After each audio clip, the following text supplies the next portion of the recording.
You very much. आज बहुत अच्छा लग रहा है सोनीपत आकर आप सब लोगों से मिलकर, और स्पेशल थैंक्स मैं करना चाहूँगा जो यहाँ के लोकल लीडर्स हैं, उन सब का मैं दिल से थैंक्स करना चाहूँगा। सबसे पहले तो पिंकी मैम, उसके बाद हमारी मंजू मैम, और फिर चेतना मैम, और साथ में जितने भी आपकी टीम स्ट्रेंथ है, जो टीम आपकी है, उन सब का बहुत बहुत दिल से शुक्रिया मुझे यहाँ पे इन्वाइट करने के लिए।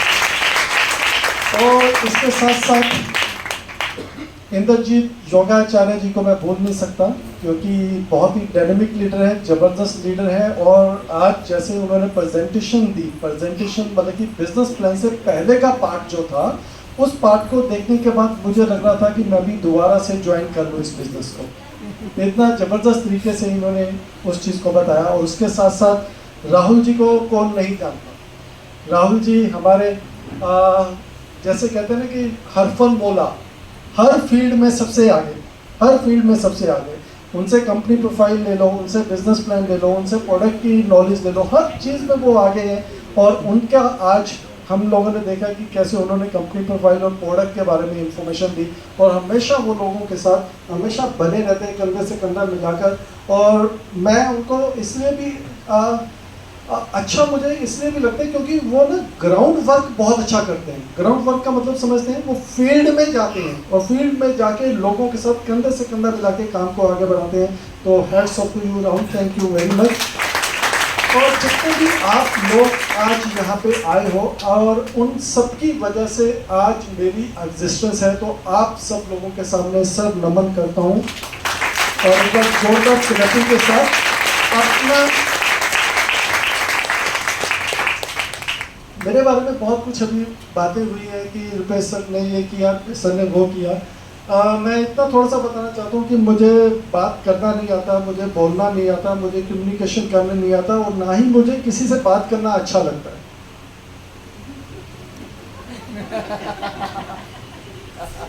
तो कहने का मतलब सीधा सा है, अगर मेरे जैसा व्यक्ति इस बिजनेस में आकर सक्सेसफुल हो सकता है और एक अच्छा लेवल अचीव कर सकता है, तो आप सब लोग भी कर सकते हो। तो एक बार अपने लिए जोरदार। ये जो अभी आपने वीडियो देखी थी, जो फॉरेन टूर्स की वीडियोस वगैरह थी, ये 2011 तक का सफ़र था। 2011 तक का सफ़र, मतलब कि 2003 में ज्वाइन किया था, 11 अप्रैल 2003, जिसे मैं अपना डेट ऑफ बर्थ भी मानता हूँ, क्योंकि जब इस कंपनी में आया तो मेरी लाइफ पूरी तरह से बदल गई। उस चीज़ को मैं 11 अप्रैल 2003, मेरे को ये डेट भूलती नहीं है। और ये 2011 तक का जो सफ़र है, 2003 से लेकर 2011 तक का, ये सिर्फ सफ़र हमारा टूरों का जो अभी आपने देखा, और लग्जरी कार अवार्ड और यॉट फंड, विला फंड का पार्ट वो आपने देखा। लेकिन उसके बाद की पिक्चर्स हमारी क्यों नहीं है, आपने कभी इसको कोरिलेट नहीं किया होगा। उसके बाद हमें और ज़्यादा प्राउड फील होना शुरू हुआ। 2011 के बाद हमें और ज़्यादा प्राउड फील होना शुरू हुआ, क्योंकि हमारी टीम में से हज़ारों लोगों की ऐसी वीडियोस बनकर निकल कर आनी शुरू हुई। लास्ट टाइम मैंने हज़ारों लोगों ने वो टूर अचीव किए, हज़ारों लोगों ने गाड़ियाँ अचीव की, हज़ारों लोग आज अच्छी ज़िंदगी जी पा रहे हैं। और ज़्यादा दूर नहीं मैं जाता, मैं यहाँ पे बुलाना चाहूँगा पिंकी मैम को, जिन्होंने 5 टूर सोनीपत में हैं, सोनीपत से ही हैं, सोनीपत में रहते हुए इन्होंने 5 टूर। बहुत से लोग कहते हैं कि शायद ये टूर दिखाकर लोगों को, ऐसा नहीं है। कोई भी व्यक्ति जो इस बिज़नेस में काम करेगा, मेहनत करेगा, वो हर हालत में वो सारी अचीवमेंट्स करेगा जो भी ये कंपनी देती है। तो पिंकी मैम का अपना एक्सपीरियंस, जो 5 टूर ये ले चुकी हैं, तो इनको भी हमें सुनना बहुत ज़रूरी है कि एक रो से, मतलब कि स्क्रैच से किस तरीके से इन्होंने अपने आप को ग्रूम किया। और ये बिंदास है, मेरे को इतना मालूम है, मैं इनसे बहुत कुछ सीखूँ। ये बिंदास है, इनको बोलना आता है, मुझे बोलना नहीं आता था, इनको बोलना आता है। तो आप देख सकते हैं कि आपको अपनी बात कहनी आनी चाहिए। सिर्फ इस बिजनेस का यही एक थंब रूल है कि आपको अपनी बात दूसरों को समझानी आनी चाहिए, कहनी आनी चाहिए। यही इस बिजनेस का थंब रूल है। मुझे इस बिजनेस में जब स्टार्टिंग में आया था, क्योंकि आप कर सकते हैं दोबारा से आपको बनाएंगे, और साथ के साथ मंजू मैम ने भी अभी दुबई टूर क्वालिफाई किया, तो मंजू मैम के लिए भी और पिंकी मैम के लिए भी एक बार जोरदार क्लैपिंग कर दीजिए। मुझे बिजनेस प्लान कुछ समझ में नहीं आया था इनिशियली। जब मैं पहली बार इस बिजनेस प्लान को देखा था तो मुझे बिजनेस प्लान समझ में नहीं आया था। मुझे दो चीज़ें समझ में आई थी। एक चीज़ समझ में आई थी कि 2002 में हमारा बर्लिन में कन्वेंशन हुआ था। मैंने 2003 में ज्वाइन किया है, 2002 में बर्लिन में कन्वेंशन हुआ था। उस कन्वेंशन की वीडियो मुझे देखने को मिली। तो उस कन्वेंशन की वीडियो में 100 BMW कार,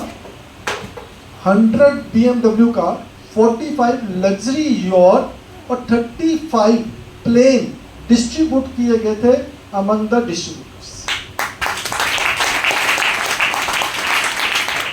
उस वीडियो ने मेरे ऊपर वो इम्पैक्ट छोड़ा कि अगर ये लोग, वीडियो में जितने लोग थे, अगर ये लोग BMW कार अवार्ड ले सकते हैं, लग्जरी यॉट ले सकते हैं, प्लेन ले सकते हैं, तो हम क्यों नहीं? हम क्यों नहीं? सिर्फ वो एक सोच थी। आज की डेट में अगर हम देखें ना, अगर हम बात करें, हमें से जितने भी लोग हैं, अगर हम आज सिर्फ BMW कार की ही बात करें तो हमारी सोच ही नहीं है वहाँ तक कि हमारे पास BMW कार हो सकती है। वहाँ तक सोच ही नहीं है। प्लेन की बात करें कि हमारे पास अपना पर्सनल प्लेन हो सकता है, वहाँ तक हम सोच भी नहीं सकते। ये फैक्ट है, ये सच्चाई है। क्यों मैं ये कह रहा हूँ? जब ये चीज़ सामने आई तो मुझे फिर ये समझ में आया कि अब मुझे करना क्या है। बहुत ज़्यादा डेप्थ में जाने की ज़रूरत नहीं है। जब ये दो चीज़ें आपको समझ में आ जाएंगी कि एक तो मुझे पता चला कि अगर वो ले सकते हो तो मैं भी ले सकता हूँ। अब जो हमारा माइंड सेट होता है ना, जैसे पॉजिटिव एटीट्यूड, पॉजिटिव फीलिंग और पॉजिटिव माइंड सेट और ओपन माइंड करके बैठने की बात कही गई थी एक PPT में। तो जो माइंड सेट होता है ना, माइंड सेट भी दो तरह का होता है। माइंड सेट एक लूजर माइंड सेट होता है और एक विनर माइंड सेट होता है। लूजर माइंड सेट क्या कहता है कि नहीं नहीं, ये हो ही नहीं सकता, ये तो सिर्फ दिखा रहे, ये हो ही नहीं सकता, ये दी नहीं होंगी इन्होंने। लूजर माइंड सेट ये कहेगा। लेकिन जो विनर माइंड सेट होएगा ना, वो ये कहेगा कि अगर उनको मिल चुकी है तो हम भी क्यों नहीं ले सकते। अगर वो 10 नंबर लेके आ रहे हैं तो हम भी कहीं ना कहीं 6 या 7 नंबर तक तो पहुंच ही जाएंगे। ये विनर माइंड सेट होता है। आपको अपना जो माइंड सेट है वो विनर माइंड सेट की तरफ लेके आना होगा अगर आप वाकई में इस बिजनेस में सक्सेसफुल होना चाहते हैं। तो चलिए मैं थोड़ी सी अपनी स्टोरी शेयर कर देता हूँ। मैं वैसे पंजाब से बिलोंग करता हूँ। पंजाब में तलवाड़ा टाउनशिप है, डिस्ट्रिक्ट होशियारपुर के पास। मेरी ये स्कूलिंग और मेरी ग्रेजुएशन वो तलवाड़ा से ही हुई थी। और तलवाड़ा से आने के बाद मैंने दिल्ली यूनिवर्सिटी से LLB किया है, लॉ किया है। लॉ करने के बाद भी मैं प्रैक्टिस में नहीं गया क्योंकि मुझे बोलना नहीं आता था। जैसे मैंने अभी आपको बताया, ये जो मैं थोड़ा बहुत बोल पा रहा हूँ वो सिर्फ और सिर्फ इस कंपनी की वजह से बोल पा रहा हूँ, क्योंकि इस कंपनी ने मुझे वो चीज़ दी है जिसकी वजह से मैं आज बात करने लायक हो पाया हूँ। तो लॉ में नहीं करा कि सिर्फ एजुकेशन पॉइंट के लिए कि हाँ कोई भी बच्चा जो होता है ना कि बच्चों को पढ़ाया जाता है कि एजुकेशन पॉइंट के लिए। तो वो लॉ करने के बाद मैं बिजनेस में गया। लॉ करा, प्रैक्टिस नहीं की, लेकिन बिजनेस में गया। बिजनेस में आने से पहले पेरेंट्स का ये था कि ये लॉ करेगा, प्रैक्टिस करेगा, कुछ अच्छा करेगा, लेकिन वो सब चीज़ें नहीं थी। लेकिन मैं जॉब नहीं करना चाहता था। बिजनेस में आने से पहले वो पेरेंट्स का प्रेशर था कि तुम किसी लॉयर के साथ अटैच हो जाओ, दूसरे किसी लॉयर के साथ अटैच हो जाओ, जहाँ पे तुम अपना साथ के साथ प्रैक्टिस भी कर पाओगे और सीख भी पाओगे और साथ में तुम्हें कुछ सैलरी भी मिल जाएगी। लेकिन मेरा माइंडसेट नहीं था, जॉब वाला माइंडसेट बिल्कुल नहीं था, क्योंकि मेरे पेरेंट्स जो थे वो दोनों जॉब सीकर थे। मतलब कि दोनों ने गवर्नमेंट जॉब करा है, दोनों ने गवर्नमेंट जॉब करा। आज वो इस दुनिया में नहीं है। और उन दोनों ने जो गवर्नमेंट जॉब करा है, पापा मेरे इंजीनियर थे, मदर मेरी लेक्चरर थी, टीचर थी। तो मुझे जॉब की हार्डशिप्स बहुत अच्छे से पता है। जॉब में जैसे इंद्रजीत जी ने बोला था कि पहले 5 दिन तो जब सैलरी मिलती है बहुत अच्छा लगता है, और छठे दिन हम लोगों से 2000, 3000, 5000 मांगते हैं कि जब सैलरी आएगी तो हम वापस लौटा देंगे। ये बात फैक्ट है, ये सच्चाई है, इसमें कोई दो राय वाली बात नहीं है। हमारे घर में भी बजट बनता था, जब सैलरी आती थी तो बजट बनता था। बजट बनने के बाद हमारे घर में ये होता था कि हम 3 भाई बहन हैं, तो इस महीने में इस बच्चे के स्कूल की ड्रेस आएगी, इस बच्चे के बुक्स आएंगी, और इस बच्चे का स्कूल का साइकिल जब जूते आएंगे। मैंने इस तरीके से बजट बनता था, और वो बजट बिगड़ने में टाइम नहीं लगता था। जब सडन रिश्तेदार कभी ना कभी घर आ जाते थे घूमने के लिए, जब मिलने के लिए, तो वो बजट तहस नहस हो जाता था। तो वो सब चीज़ों से मैं ग्रो कर रहा था। हमेशा अक्सर हर किसी का यही होता है कि बड़े होकर आप पैसा कमाएंगे। तो वो जो चीज़ थी ना, वो मुझे हमेशा ये रहती थी कि अगर मैं सर्विस में जाऊंगा, जो जॉब में जाऊंगा, तो शायद मैं पैसा उतना नहीं कमा पाऊंगा। वही हार्ट टू माउथ वाला सिचुएशन बनी रहेगी, वही अपने सपनों को पूरा नहीं कर पाएंगे। तो इसी वजह से मैंने बिजनेस किया, रेडीमेड गारमेंट का बिजनेस किया। जब मैं बिजनेस में आया तो मुझे बिजनेस की हार्डशिप पता चली। वो दिखने में बहुत अच्छा लगता है कि बिजनेस में बहुत पैसा होता है, बिजनेस में बहुत पैसा कमा सकते हो आप, ऐसा होता है। ऐसा नहीं कि बिजनेस में पैसा नहीं है, बिजनेस में पैसा है, लेकिन बिजनेस में भी 90% लोग आज भी हार्ट टू माउथ, वो बहुत मुश्किल से ही अपने घर का गुजारा कर पाते हैं बिजनेस से भी। तो बिजनेस जब मैं आया तो बिजनेस में सबसे पहले इन्वेस्टमेंट चाहिए। इन्वेस्टमेंट मैंने लोन बैंक से लेकर इन्वेस्ट किया, और उसके बाद उस इन्वेस्टमेंट को रीपे करने के लिए टाइम देना पड़ता था और बहुत एफर्ट डालनी पड़ती थी, लेकिन फिर भी मैं प्रॉपर रीपे नहीं कर पा रहा था। ड्यूरिंग दैट बिजनेस मुझे ये अपॉर्चुनिटी मिली, और इस अपॉर्चुनिटी को जब मैंने देखा तो पहले मुझे कुछ समझ में नहीं आया। मुझे सिर्फ इतना ही बात पता चली कि आपको इस बिजनेस में 2 लोगों को लेकर आना है। मुझे क्या समझ में आया, मैंने क्या, आप ये समझ सकते कि मैंने क्या पकड़ा इस बिजनेस में आगे बढ़ने के लिए। मैंने ये पकड़ा कि अगर मैं इस बिजनेस में आता हूँ, ज्वाइन करता हूँ, ज्वाइन करने के बाद मैं अगर 15,000 रुपये का भी प्रोडक्ट लेता हूँ, 15,000 रुपये का प्रोडक्ट जिसमें ब्राउन्स कार्ड बनते हैं, और मैं अगर 2 लोगों को अपने साथ इस बिजनेस में एज ए ब्राउन्स कार्ड जोड़ता हूँ, तो मेरा गाड़ी चल पड़ेगा, तो मेरी गाड़ी चल पड़ेगी, मतलब कि इस बिजनेस में मैं आगे बढ़ पाऊंगा। तो मैंने यही काम किया। मैंने ज़्यादा कुछ नहीं सोचा कि कितनी इनकम आ रही है, कहाँ से आएगी, क्या आएगी, किसी भी कैलकुलेशन में नहीं गया। सिर्फ मैंने अपने साथ 2 लोगों को जोड़ा, और 2 लोगों के साथ मिलकर उनके 2 लोगों को जोड़ने पे एफर्ट डालना शुरू किया।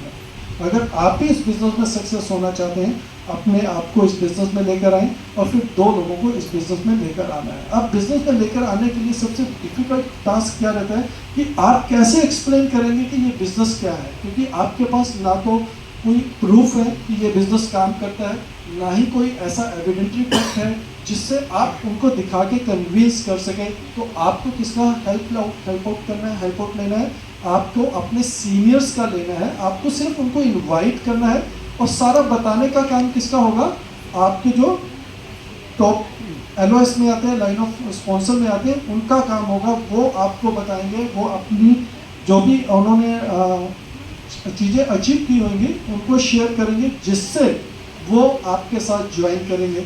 और ऐसे करते करते आपका नेटवर्क बढ़ता चला जाता है, ग्रो होता चला जाता है। और जैसे इंद्रजीत जी ने बताया था कि 2.25 लाख लोगों का नेटवर्क है।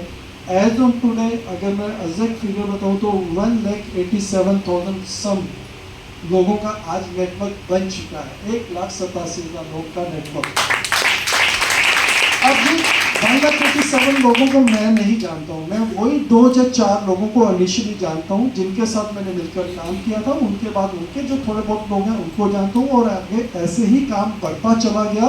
और आज जो इनकम आ रही है वो मल्टी फोल्ड होकर इनकम आ रही है। मैं 50 लाख तो नहीं कमाता हूँ, इंद्रजीत जी ने बोला कि 50 लाख रुपये महीने की इनकम है, वो इनकम नहीं है, बिल्कुल भी ऐसा नहीं है। क्योंकि स्टेज पे खड़े होने के बाद मैं झूठ नहीं बोल सकता, ये मेरी पता नहीं मेरी आदत है। हाँ, आटे में नमक चल जाता है, नमक में आटा नहीं चलता। तो मैं थोड़ा सा ये बताना चाहता हूँ कि जो मेरी इनकम है 7 फिगर में है। 7 फिगर का मतलब आप समझते हैं 10 लाख प्लस, 10 लाख प्लस की महीने की मेरी इनकम है, 50 की महीने। हाँ, लेकिन ऐसे बहुत सारे टीम में लोग हैं, ऐसे बहुत सारे टीम में लोग हैं जो बहुत अच्छा इनकम जनरेट करते हैं, बहुत अच्छा पैसा कमाते हैं। और मैं ये भी आपको कह सकता हूँ, आपके ऊपर है, आप जितना चाहो उतना पैसा कमा सकते हैं, कोई लिमिट नहीं है हमारे यहाँ। जितना चाहो उतना कमा सकते हो। आप 10 लाख भी कमा सकते हो, 20 भी कमा सकते हो, 50 भी कमा सकते हो, और बहुत से लोग कमा भी रहे, इसमें भी कोई डाउट नहीं है, बहुत से लोग कमा भी रहे।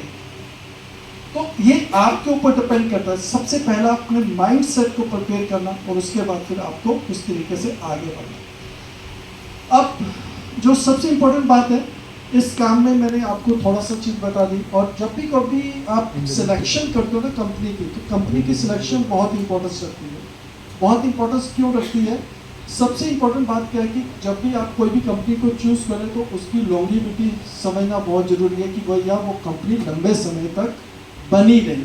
आज की डेट में क्या होता है कि कंपनियां बहुत सारी लिक्विडिटी ऑफर्स देती हैं और हम अट्रैक्ट हो जाते हैं, काम करना शुरू कर देते हैं, फिर 2 साल 3 साल 4 साल के बाद पता ही नहीं चलता वो कंपनी एग्जिस्ट करती भी है या नहीं करती। तो हमें सिलेक्शन जो करना है ना वो कंपनी का बहुत इंपॉर्टेंट होता है। और उसके लिए आप समझ सकते हैं कि मुझे इस कंपनी में 2003 से हूँ तो 21 साल कंप्लीट हो चुके हैं।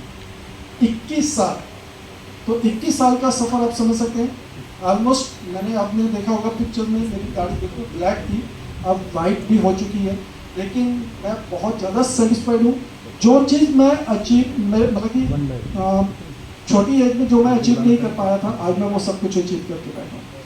आज मेरे जो 2 डॉटर्स हैं, दोनों बाहर, एक यूके में है, एक अमेरिका में है।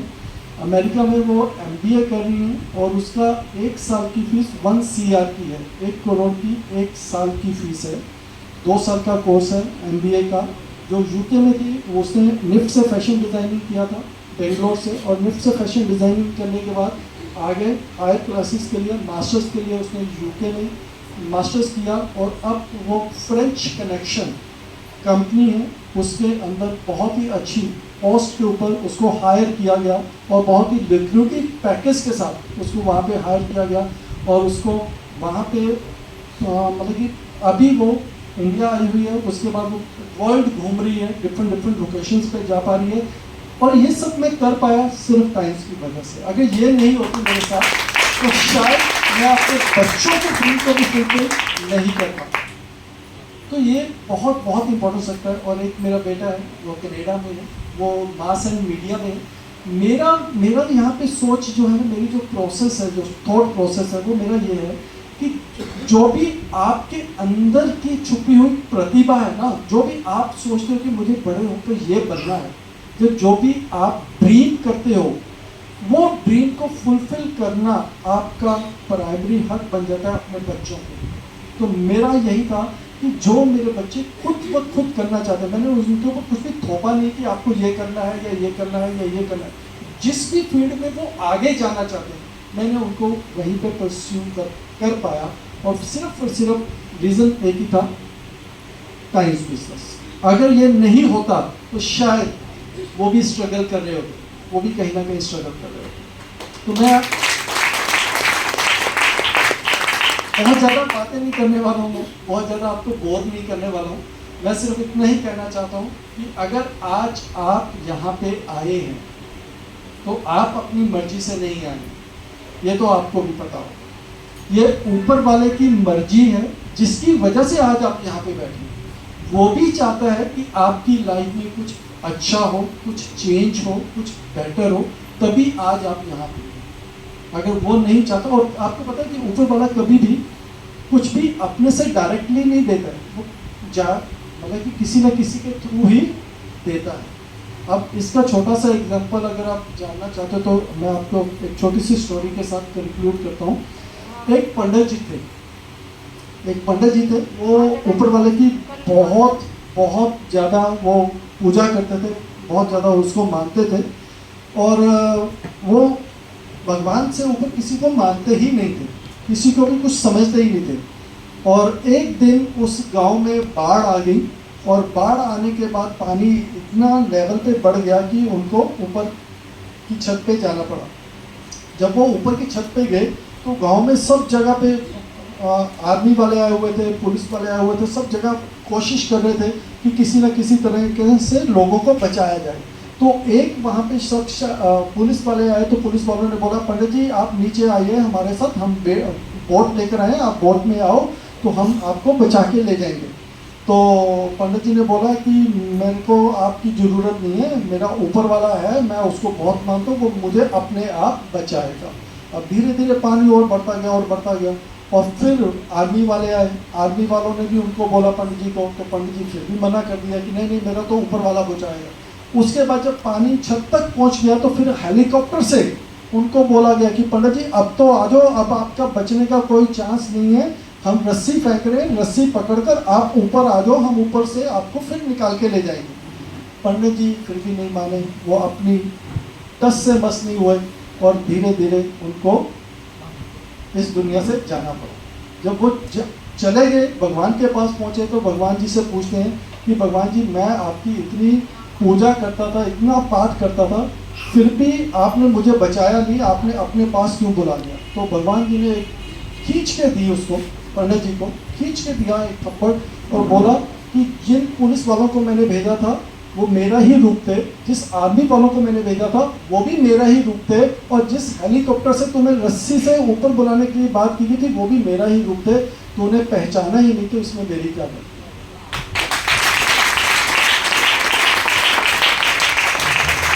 अब आपके पास ये अपॉर्चुनिटी है, आप चाहते हो कि आपका फ्यूचर अच्छा हो, हेल्थी और वेल्दी आप रहें, आप अपनी फैमिली के सपनों को पूरा कर सकें, तो इससे बेटर प्लेटफॉर्म आपको नहीं मिल सकता। तो अब जाने से पहले सबसे पहले तो ऊपर वाले का शुक्रिया करना चाहूँगा जिसने इतनी बढ़िया सृष्टि बनाई।